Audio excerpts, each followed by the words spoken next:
কাল দুপুরে হঠাৎ করেই দেখলাম যে আমার ফোনে মেসেজ এলো, তো মামা দেখি মেসেজ করেছে যে আমাদের বাড়িতে নাকি আসছে। তো আমি তো সত্যি ভাবতেই পারিনি যে মামা মেসেজ করেছে যে আজ কালকে মেসেজ করেছে যে রাত্রে নাকি আসবে। তো আমি তাড়াতাড়ি করে মামাকে জিজ্ঞেস করলাম যে কে কে আসছো, কখন আসছো। তো মামা আমার লাইভ লোকেশানটা চাইলো, তো আমি কিন্তু লোকেশান পাঠিয়ে দিয়েছিলাম হোয়াটসঅ্যাপে, কারণ আমার শ্বশুর বাড়িতে তো কখনো আসেনি, আমাদের পুরনো বাড়িতে এসেছিলো, সে অনেক দিন আগের কথা। তো তাড়াতাড়ি করে আমি মাকে ফোন করলাম যে তুমি তাড়াতাড়ি আসো। মাও তো অবাক হয়ে গেছে যে সবাই মিলে আসছে। তো তাড়াতাড়ি করে মাকে ফোন করে দিয়েছিলাম, মাও কিন্তু চলে এসেছিলো সন্ধেবেলা। তো তারপরে দেখো আমি বাইরে দাঁড়িয়েছিলাম, কারণ তখন তো চিনতে পারবে না, কারণ সেই জন্য রাস্তাটা, তাই জন্য আমি আর কি ওখানে দাঁড়িয়েছিলাম। তো তারপর কিন্তু সবাই চলে এসেছিলো আর আমরা ছিলাম ভীষণ খুশি হয়েছিলাম, সবাই এসেছিলো। তো দেখো প্রণব তখন বাড়িতে ছিল না, তো ওকে আমি কিছু খাবার আনতে বলেছিলাম, তো কিন্তু এনে দিয়ে গেছিলো। তো ফার্স্টে সবাইকে আমি কিন্তু মাজা দিয়ে দিয়েছিলাম, আর তারপরে সবার জন্য চা বসিয়ে দিয়েছিলাম, তো সবাইকে চা দিয়ে দিলাম। চা দেওয়ার সাথে সাথে দেখলাম সিঙ্গারা, তো সিঙ্গারা নিয়ে এসেছিলো। আর তারপর দেখো আমার ছেলে কীরকম দুষ্টুমি করছে। ওকে ভেবেছিলাম যে সবাই মানে থাকলে হয়তো একটু লজ্জা পাবে, একটু শান্ত হবে, শান্ত তো মানে কিছুই না, ও আরও বেশি দুরন্তপানা করছে। আর ওদের সাথে এত সুন্দরভাবে মিশে গেছে, মানে নিকির সাথে একটু যেই প্রথমে আদর করেছে, তারপরে ও বারবার দেখছি ওর কাছেই যাচ্ছে, কারণ ওর সাথে একটু আদর খাওয়ার জন্য। তো তারপরে মামারা এই যে কালাকাঁদ নিয়ে এসছে, তো সবাইকে দিলাম, কেউই খায়নি। তো তার মধ্যে দেখো প্রণবও চলে এসেছিলো, ও বাড়িতে ছিল না। তো তারপরে সবাই আমরা কিন্তু বিজয়ের প্রণাম সেরে নিলাম।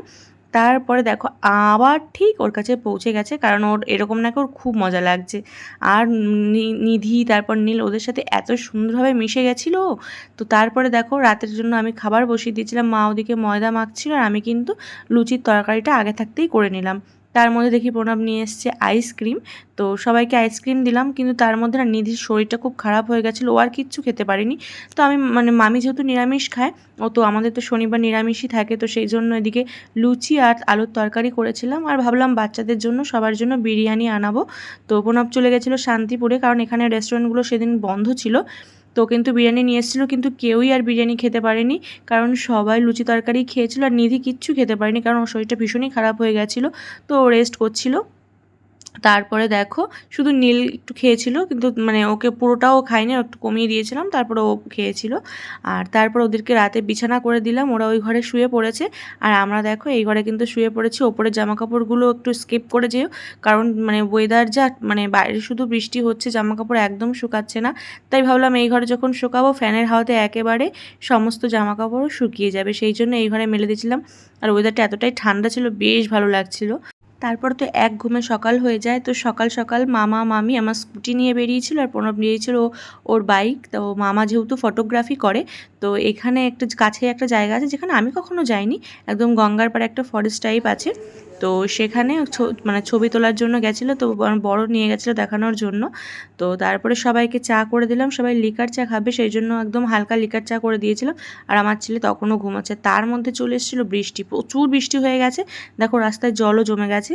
তো মামা মামিরা এবার বেরিয়ে যাচ্ছে। তো দেখো ফার্স্টে মামা মামি বেরিয়ে গেল, আর নিকি নিধি নীল সবাই বেরিয়ে গেল, আর ওদের গাড়িটা ছিল হচ্ছে আমাদের ক্লাবের মাঠে। তো ওখান থেকেই একবারে কিন্তু সবাই ওরা বেরিয়ে যাবে। আর শোনার জন্য নিয়ে এসেছিলো একটা গেঞ্জি, তো সেটাও কিন্তু বলেছে লক্ষ্মী পুজোতে পরতে, তো সেটা আমি অবশ্যই পরাবো। সত্যি কথা বলতে ভীষণ ভালো কেটেছে আমাদের, আর আমার ছেলে কিন্তু ওদেরকে খুব মিস করছিলো, মানে রাতে ঘুমোতেও দেবে না, ও নীলির সাথে আর কি খেলবে সেই জন্য। তো ঠিক আছে, টাটা। তোমাদের ভিডিওটা কেমন লাগলো অবশ্যই কিন্তু সবাই কমেন্ট করে জানিও।